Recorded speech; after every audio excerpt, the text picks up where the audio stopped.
Les éditions Télème présentent un enregistrement intégral de Trash Vortex de Mathieu Larnaudy, lu par Julien Tiphaine. Première partie. Mais le diable marche avec nous. Chapitre 1. Que Dieu défende la Nouvelle-Zélande. À présent, l'hélicoptère survolait la surface du lac,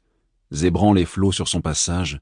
rebroussant les vagues en sens contraire du courant et imprimant, dans le gris d'ardoise que le ciel plombé faisait peser sur les eaux, les lignes tremblantes d'une écriture éphémère qui glissait et s'effaçait en suivant le rythme de progression de l'appareil. Au moment d'arriver au-dessus de son aire d'atterrissage, simple bout de lande posé en bordure du rivage et dont les herbes rases s'effrangeaient contre une plage de galets, l'Agusta A-109 des forces aériennes de la marine néo-zélandaise mis à la disposition du prestigieux visiteur marqua un bref temps de suspension, immobile dans le vacarme des rotors. Puis il amorça un mouvement giratoire serré, tournant presque sur lui-même, s'inclina vers l'avant, gros insecte dont le nez au sol s'apprête à piquer quelques peccadilles convoitées, se redressa et se stabilisa, les deux rails de ses patins descendant lentement vers la zone où, sous l'effet du souffle propulsé par l'hélice, les herbes se couchaient en ondulant par cercles concentriques sur plusieurs dizaines de mètres, jusqu'aux pieds de l'agent immobilier et du conseiller factotum qui, debout côte à côte, l'un retenant d'une main son chapeau de feutre mou, l'autre sa casquette de baseball frappée du logo d'une équipe américaine, attendait déjà le passager.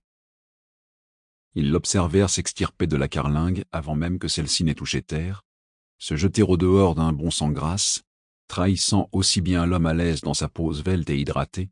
l'organisme scrupuleusement entretenu, habitué à l'hygiène sportive des entraînements réguliers et des soins afférents, que l'absence de tout don particulier pour ce qui relève des exercices du corps.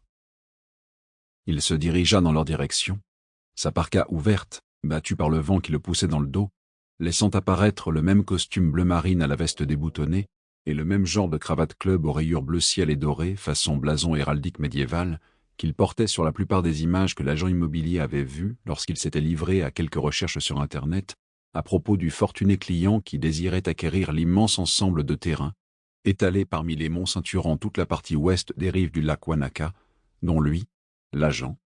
avait été chargé de dessiner les contours et de solliciter les propriétaires privés ou publics afin de les inciter à vendre, usant pour obtenir gain de cause auprès des récalcitrants de la plus simple des méthodes de persuasion,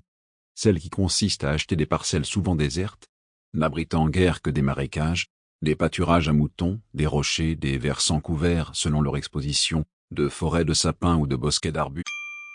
Sample complete. Ready to continue?